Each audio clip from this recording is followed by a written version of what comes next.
آقا اینجا ایفل پاریس با 3 نفر کار دارم، حسن، علی و جواد.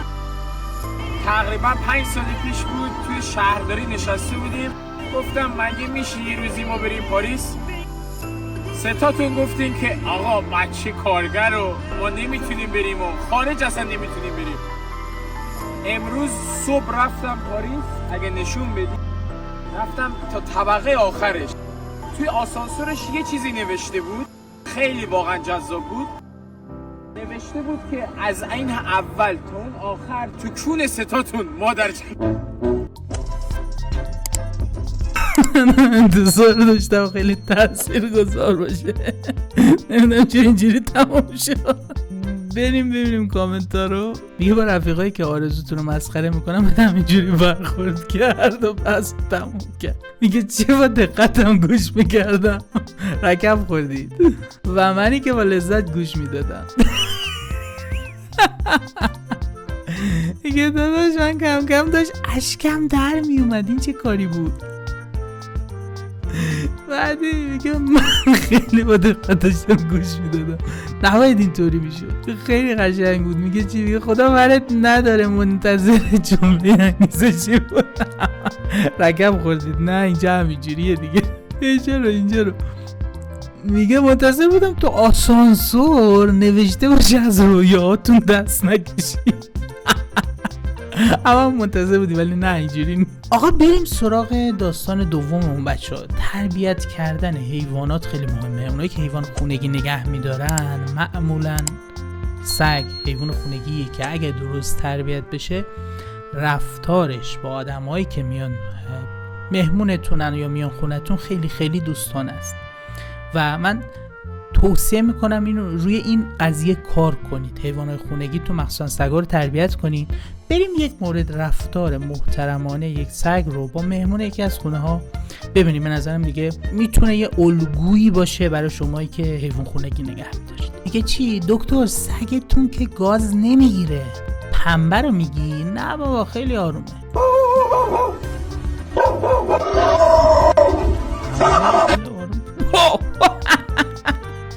یه پنبه لامس، یه پنبه خیلی آرومه. بریم سراغ کامنت این ویدیو. میگه این تقریبا وضعیت هر روز ما در بیمارستان دامپزشکی. با پنبه سر میبریدن اگه تصویر بود. میگه تا حالا فکر کن اگه پراید بود ماشین که الان سگ کنار یارو.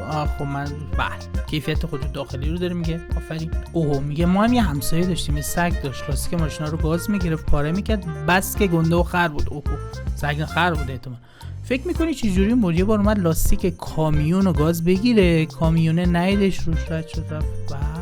بریم سراغ ویدیوهای عجیب و پشم ریزونمون. آقا یه سری اختراعات هست که در گذشته بوده و وقتی میره اونو میبینی واقعا تعجب میکنی. نه دیگه واقعا این قسمت کارم جدی میدونم زیادت مونده میکنی ولی این قسمتش جدیه. این اختراعات خیلی تعجب آوره و خیلی خیلی با دیدنش تعجب میکنی. بریم یه موردش رو با هم ببینیم. ببینید که چوب مارپیچه خیلی سبکه میذاره روی آب و این آب با پیچیدنش تو این پیل باعث میشه که بره بالا. خیلی عجیب، خیلی جالب، عجیب و تاثیرگذار بود. بریم سراغ کامنت ها. حالا نوشته مارپیچ به عنوان نمادی از صعود و نزول الگوی جهانی یافت شده در همه چیز از مقیاس موسیقی و حالا اینا هست باشد. چی میگه؟ خب اینام که همش فلسفیه. اصلا این خارجی ها بامزه نیستن. میگه چی؟ من هرگز در جنگل نمیشه. حالا این یکم جالب بود. حالا بد نبود. شاون بالاخره خراب شد. جا من میگم چی بره؟ پرنده ای رو دیدم که برعکس پرواز میکرد یا برعکس پرواز میکرد. خب که چی حالا مثلا سخت‌ترین قسمت پنهان کردن رشته. آها این چیزم هست. اینا شک میکنم به ویدیوهایی که واقعا این میتونه به نظرم بره بالا. 4 تا بیسکویت خوردم، یکی خوردم حالا من 3 تا بیسکویت دارم. جان خود داشته باش، چه ربطی داشت؟ اصلا با مزه نیست کامنت های خارجی. بریم سراغ بخش سوم ویدیوهامون. قشنگترین بخشش معمولا به خاطر این بخش میان ما رو دنبال میکنیم، ویدیوهای تاثیرگذارمون خیلی هم حرف داریم، خیلی هم قشنگ. داستان چیه؟ داستان عشق بین قوهاست. قوها پرنده های عاشقی هن. داستان های افسانه‌ای در موردش هست. بریم اول یه موردش رو با هم ببینیم. میگه این گوی نر به اسم مانگو به خاطر جراحت روی منقارش یه مدت کوتاهی در مرکز حیات وحش تورنتو تحت مداوا قرار میگیره و وقتی به محل زندگیش برش میگردونن، جفت ماده‌اش شارلوت اینجوری منتظرش. بریم ببینیم. So he's just been released and look.